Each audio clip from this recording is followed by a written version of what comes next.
we're in strategy, and this is setting smart objectives and monitoring your progress. Now, we went pretty deep in creating a business plan in the previous lesson, so I'm going to keep our SMART objectives a little bit more concise this time. So we're going to go through what are SMART objectives, why do they matter, how to create SMART objectives for your business, and then the tools and techniques for monitoring your progress and staying on track. So, what SMART objectives are and why they matter. The importance of setting clear, measurable objectives in your business strategy. So clear and measurable objectives serves as a roadmap for your business. Your objectives guide you towards your desired outcomes, like your mission and your purpose. They help you align your team, ensuring that everybody is working towards the same goals and providing a basis for decision making. They allow you to track your progress, giving you a clear indication of whether your strategies are working or if adjustments need to be made. And they provide a tangible way to assess the success of your business plan. Now, the SMART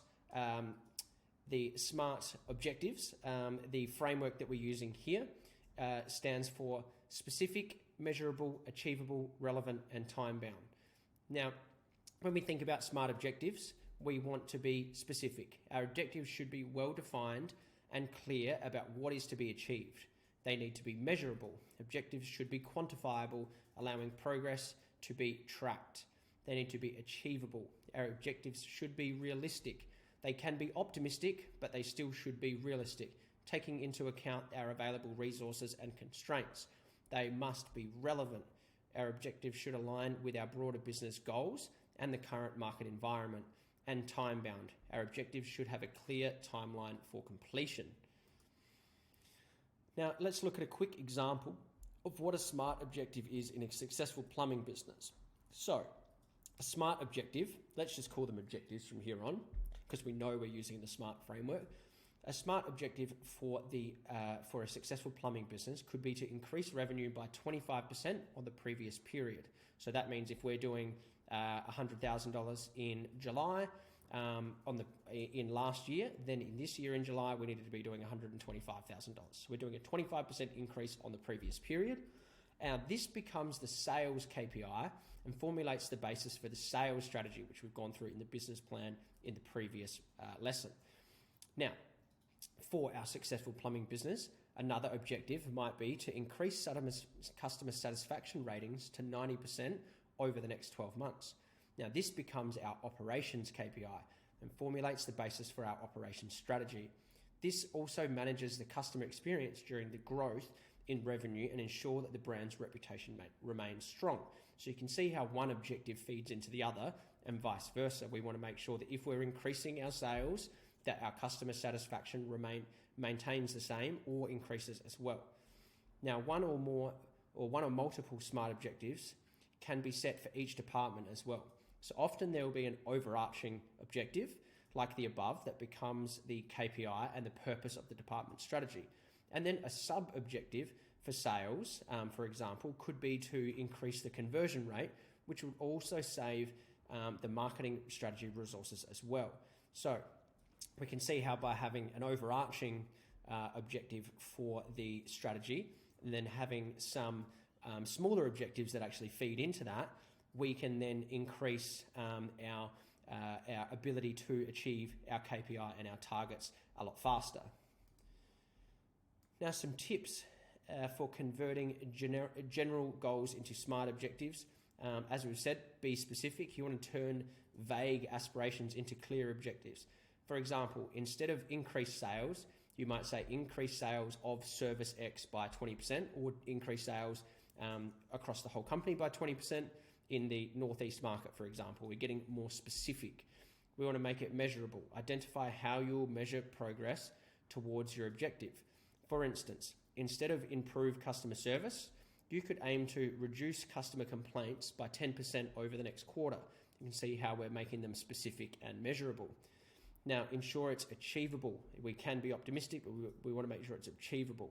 So consider what resources you have available and what is realistic given your current situation. An objective like double market share in 6 months might not actually be achievable if you're a small player in a larger market dominated by larger companies. We need to keep it relevant. Make sure your objective aligns with your broader business goals and current market conditions.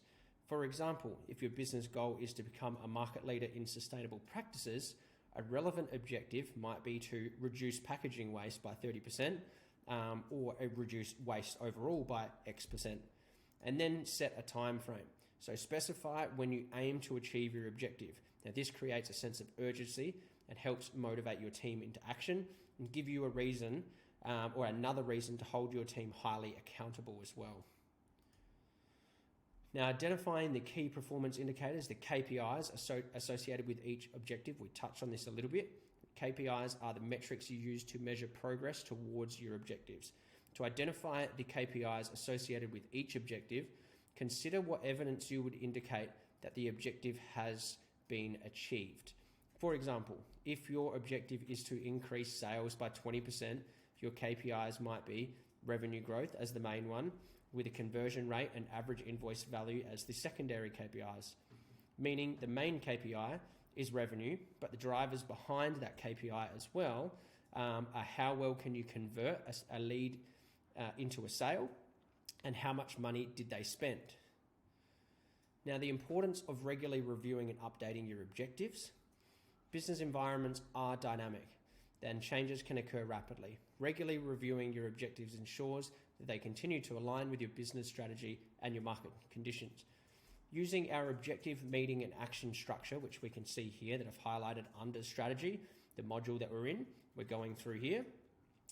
So using our objective meeting and action structure, you will consistently be asking yourself and your team, is this still the right objective to achieve our mission?